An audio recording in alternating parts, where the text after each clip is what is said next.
So Lila was hiding behind the hot water tank while I went for my walk. But now I believe that something spooked her while I was gone. Maybe someone knocked on the door.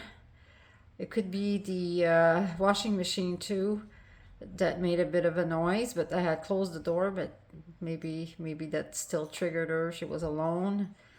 She got scared and she went straight to the hot water tank. But now she's back out. I coaxed her out.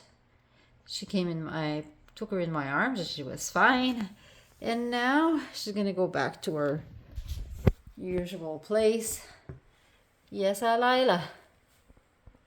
Yeah. What you doing there, girl? You were scared, my poor baby? Oh, scared some noise.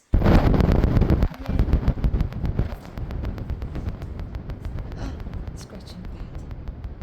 Yeah. We're gonna go to scratching bed.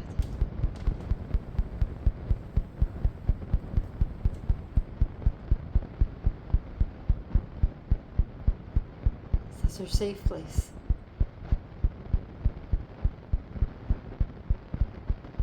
Something really spooked her, so I think she's gonna be okay. Lila, you're gonna be okay. Yes, beautiful girl.